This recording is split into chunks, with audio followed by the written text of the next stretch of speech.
The last segment for my identity vlog will be to connect everything I've talked about to social justice. And I do consider myself to be a socially just student affairs practitioner. And so I liked a definition that Davis had, and he said social justice is an attempt to establish integrity between mission and action.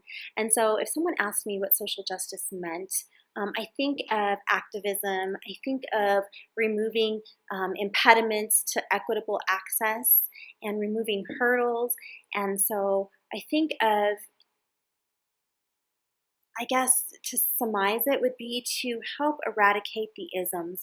When we think of heterosexism or ableism, racism, classism, ableism, removing all of those. And so how do we do that, and how do we even start to dissect social justice?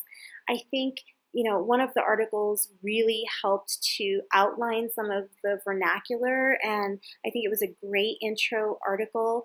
If you've never had any exposure to social justice, there were some great critical definitions.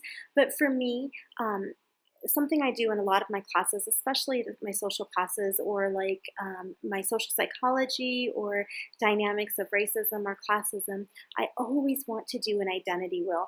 And what I do is I have the students draw a circle and I have them list some identities, and I usually use about 9 of them. I use age, gender, sex, sexual orientation, ethnicity, race, religion,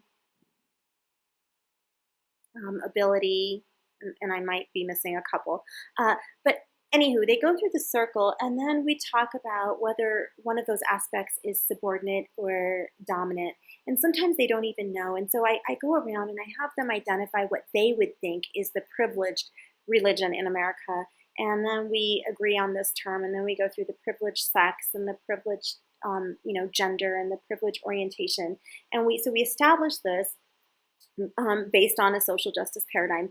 And then I have them identify, and this is something that they do after the first week, after we've done community norms and we've established a safe, brave space, a non-judgmental space.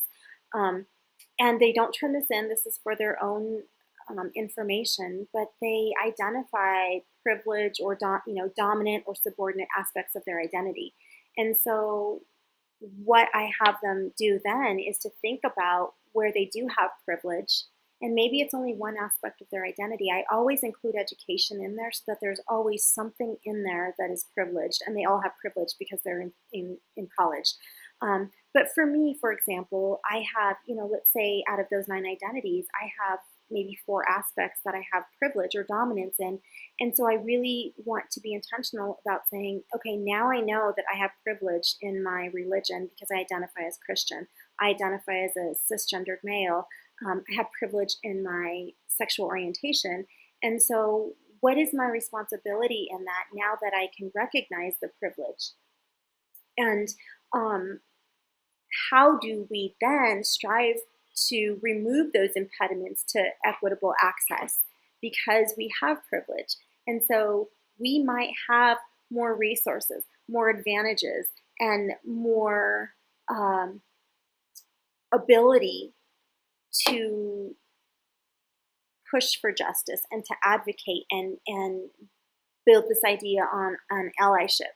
And so when I think of social justice, I really think of, looking at your privilege and asking yourself, what can we do with those privilege, and what's my responsibility to help those that are experiencing oppression in that identity?